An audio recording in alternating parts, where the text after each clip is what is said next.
So hi everyone, my name is Amit Taneja and आज आप लोगों का आईपी मैट का पेपर था। आई होप सबका अच्छा गया होगा एंड अगर आपका अच्छा नहीं भी गया तो कोई बात नहीं।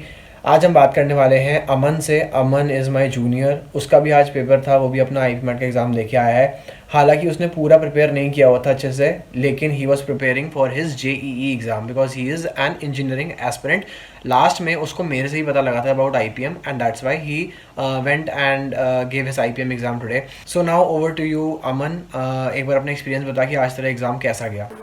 Hi everyone, my name is Aman and मैंने इस साल आईपी मैट को अटेम्प्ट किया है। और अटेम्प्ट के बारे में ऐसा था कि प्रीवियस ईयर मैंने देखा था, इवन तो साइट पे कोई पर्टिकुलर वो नहीं था नंबर ऑफ क्वेश्चंस क्या होंगे या कैसे होगा, उन्होंने बस सेक्शंस बताए हुए थे।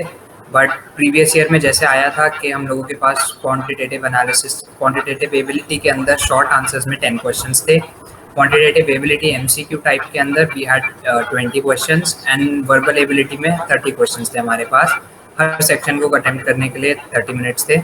और जो पहले मेरे पास आया that was short answers and short answers काफ़ी रिलैक्स गया क्योंकि 10 ही क्वेश्चंस थे, 30 मिनट्स थे, तो आराम से I was able to go through every question and attempt करके आई मूव्ड ऑन टू जो क्वांटिटेटिव एबिलिटी एमसीक्यू टाइप था। That was slightly difficult because एक तो नंबर ऑफ क्वेश्चन बहुत ज़्यादा थे एंड थोड़ा सा मैथमेटिकल एनालिसिस उसके अंदर ज़्यादा चाहिए था।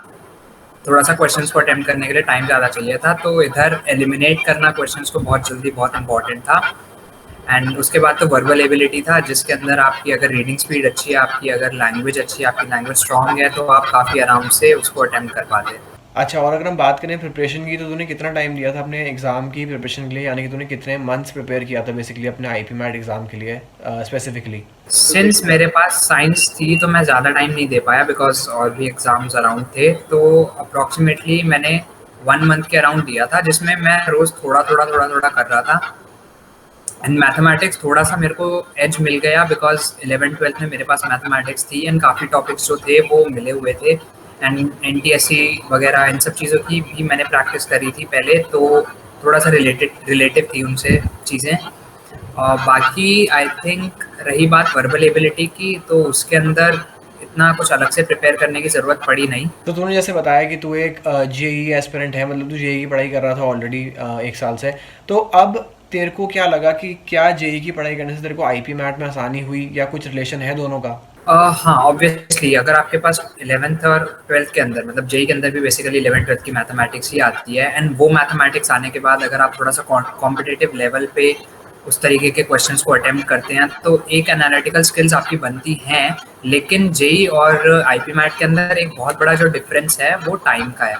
अब जेई मेंस के अंदर जो क्वेश्चंस होते हैं वो इस तरीके के होते हैं कि वो थोड़े एक्सटेंड, उनके अंदर इंटेंसिव कैलकुलेशंस नहीं रहती हैं या फिर उनके अंदर इस तरीके की चीज़ें नहीं होती है। जेई मेंस के अंदर आपके पास कैलकुलेटर नहीं होता है, जो आपकी वैल्यूज़ आती हैं वो थोड़ी सी ईजी वैल्यूज़ आती हैं, बट जो कॉन्सेप्ट्स होते हैं वो काफ़ी कंबाइंड होते हैं एंड जैसे टाइम वर्क हो गया या फिर इस तरीके के कैलेंडर या फिर डेटा इंटरप्रिटेशन, इस टाइप के क्वेश्चन बहुत ही कम आते हैं।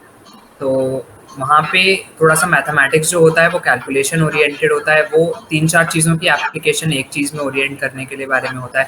ऑब्वियसली अगर आप वो चीज़ करते हैं तो आपको काफ़ी चीज़ों में यहाँ पे एज मिलती है, लेकिन इट डजंट मीन कि आप इसकी प्रैक्टिस नहीं करेंगे तो आप इसको बड़े आराम से निकाल लेंगे। ओके, सो अब अगर हम बात करें कि तेरा जो एग्ज़ाम था वो एग्जैक्टली गया कैसा, मतलब कैसे क्वेश्चंस आए थे एंड क्या डुएबल क्वेश्चंस थे, क्या इजी था, क्या डिफिकल्ट था, उसके बारे में क्या है तेरा? मैंने एक्चुअली ऐसा हुआ कि इन फर्स्ट गो जो मैंने देखा तो 6 question were directly mathematics 11th 12th, तो आई वाज वेरी हैप्पी कि, और वो मैंने अटेम्प्ट भी कर दिया, उनका मेरे पास आंसर भी आ गया। मोस्टली प्रोबेबिलिटी और पीएनसी से रिलेटेड क्वेश्चंस जितना मेरे को अपने पेपर में दिखा वो दिखे कि how many numbers are going to get arrange like this like that, वो सारी चीज़ें। फिर फैक्टर से रिलेटेड क्वेश्चंस आया था। कुछ क्वेश्चंस थे जिनमें थोड़ा परसेंटेजेस के बारे में पूछा हुआ था, तो अगर आपने परसेंटेजेस, कोई बंदा परसेंटेजेस की प्रैक्टिस करके जाता है तो वो उस चीज़ को ज़्यादा आराम से अटेम्प्ट कर पाता। मैं नहीं कर पाया बिकॉज मेरे को उस टाइप के क्वेश्चंस का आइडिया नहीं था एंड टाइम काफ़ी कम बचा था। But again I try to do this thing that I made smart guesses because यहाँ पे नेगेटिव मार्किंग नहीं थी। ओके, और अगर हम बात करें तेरे क्वांट एमसीक्यू की तो वो कैसा गया, मतलब वो वाला सेक्शन कैसा था बेसिकली, कितना तू अटेम्प्ट करके आया है, कितना छोड़ के आया है? क्वांट जो एमसीक्यू टाइप था वो उसके अंदर 20 क्वेश्चंस आए थे क्वेश्चंस जो थे जो मैथमेटिक्स से रिलेटेड आए थे, फंक्शंस चैप्टर्स में से काफ़ी क्वेश्चंस दिखे थे एंड अच्छा खासा टाइम लेने वाले क्वेश्चंस थे। एंड अगेन डीआई का क्वेश्चन जो आया था वो भी काफ़ी टाइम लेने वाला था। तो डीआई में इट वाज लाइक दिस के last 4 questions were from DI. एक पैराग्राफ आपको दिया हुआ था and you had to attempt from 16 to 20। तो आई विल प्रेफर कि मैं वो एंड में ही करता। मैंने वो एंड में ही रखे थे सिर्फ इसी रीज़न के लिए क्योंकि काफ़ी ज़्यादा इन्फॉर्मेशन थी। I was not very confident with those concept इतने ज़्यादा जिनमें परसेंटेजेस लग रही हो या फिर जिनमें इस तरीके की कैलकुलेशंस हो रही हो रेशियो एंड प्रोपोर्शन से रिलेटेड हो। तो आई टारगेटेड वो वाले क्वेश्चंस जिनके अंदर मैट्रिसेस डिटर्मिनेंट्स हो गया, अगेन प्रोबेबिलिटी हो गई, पीएनसी हो गया, जिन और कोऑर्डिनेट ज्योमेट्री स्पेशली। मेरे को 2 क्वेश्चंस दिख गए एमसीक्यू उसके अंदर कोऑर्डिनेट ज्योमेट्री के। मैंने उनको टारगेट किया एंड मैंने उनको अटेम्प्ट किया। तो ओवरऑल जो मेरा गया है दैट इज 20 में से I attempted 7 questions and 1 I made a smart guess which may be correct और मे बी रॉन्ग। और at the end verbal ability का पार्ट कैसा था? इजी था, डिफिकल्ट था? आई होप सारे अटेम्प्ट तूने कर ही दिए होंगे वर्बल एबिलिटी में, बट फिर भी कैसा एक्सपीरियंस था verbal ability? Touchwood verbal ability काफ़ी डुएबल थी, एक्स्ट्रा टाइम भी बच गया था। I was even able to go through the things. And verbal ability आपकी लैंग्वेज के ऊपर काफ़ी चीज़ें देखती हैं, आपको स्पेलिंग्स पता है। एक्चुअली में कुछ ऐसे क्वेश्चंस भी थे जिनमें लिटरली सिर्फ स्पेलिंग का एरर था चीज़ों के अंदर, तो उन सब चीज़ों के अंदर ध्यान रखना। और रीडिंग कॉम्प्रिहेंशन कैसी आई थी? मतलब रीडिंग कॉम्प्रिहेंशन बड़े थे या बहुत ज़्यादा डिफिकल्ट थे, ऐसा कुछ था? रीडिंग कॉम्प्रिहेंशन हाँ ईजी थी एंड काफ़ी स्कोरिंग थी। 5 क्वेश्चंस थे। तो फाइनली जब तू बाहर निकला सेंटर से तो तेरे को क्या फीलिंग आई कि मतलब एग्ज़ाम अच्छा गया है, बुरा गया है या फिर क्या? बाहर निकल वो जो एमसीक्यू टाइप के अंदर थोड़ा सा मेरे को लगा कि कम क्वेश्चन हुए हैं, बट बाकी चीज़ें क्योंकि ठीक गई थी। तो और कल कई लोगों का आईपी मैट रोहतक का एग्ज़ाम है या आगे और भी एंट्रेंसेस हैं, तो उनके लिए क्या एक मैसेज है तेरा कि मतलब तेरे हिसाब से क्या चीज़ थोड़ी सी और ध्यान रखनी चाहिए, या फिर तू एक गलती जो तू रिपीट ना करता अगर तू दोबारा एग्ज़ाम देने को मिलता या फिर कोई और एग्ज़ाम देने जा रहा होता कल? आई थिंक मैं एमसीक्यू टाइप को थोड़ा सा और तेज़ करने की कोशिश करूँगा। अच्छा। एमसीक्यू टाइप में काफ़ी सारी चीज़ें ऐसी हो सकती हैं कि आप ऑप्शन से रिड्यूस कर पा रहे हैं। बाकी उसके अलावा आई डोंट थिंक इतना कुछ मैं अलग से कर पाऊँगा।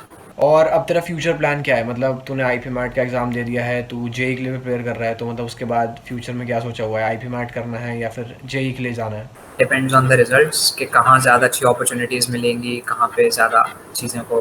अच्छा, और आईपी मैट का कैसे आया दिमाग में? मतलब देख, आई नो मतलब मेरे से ही पता लगा तेरे को, बट आईपीएम देने का तूने फिर कैसे मन बनाया कि नहीं जेई के साथ साथ आईपीएम भी करना है? तो मेरी बात हम लोगों के कॉमन फ्रेंड के थ्रू हम मिले थे, तो हम लोगों की बात हो रही थी about this exam and about this thing. तो जैसे मैंने तेरे तब मैं हम लोगों की बात हुई तो मैंने आके फॉर्मेट वगैरह को देखा तो I was like this is doable, I can take it up with JEE. मतलब ऐसा कुछ अलग से क्लैश नहीं होगा, थोड़ी सी चीज़ें हैं जो लैंग्वेज वगैरह से रिलेटेड है, I be able to cover it up. तो वहाँ से मेरे को पता चल गया था। अच्छा, कल जा रहा है एग्ज़ाम देने? मतलब कल तूने रोहतक का भरा हुआ है एग्ज़ाम कि नहीं? यार रो तक नहीं भरा मैंने। That's it for today's video. I hope आप लोगों को मज़ा आया होगा। अमन से आप लोगों ने रिलेट किया होगा जो लोग आज एग्ज़ाम दे के आए हैं, because Aman is also student like you जो कि आज अपना एग्ज़ाम दे के आया है आईपी मैट का। एंड जो लोग शायद अभी पहले देख रहे हैं इस वीडियो को, जिनको एग्ज़ाम नेक्स्ट ईयर देना है, उनको भी एक इंसाइट मिली होगी कैसा एग्ज़ाम होता है एक्चुअली में एंड कितना डिफिकल्ट होता है। सो आई होप आपको मज़ा आया होगा। Over to you Aman. Bye bye everyone, all the best for the exam कल के लिए, और जिनका आज गया उनको all the best for the results.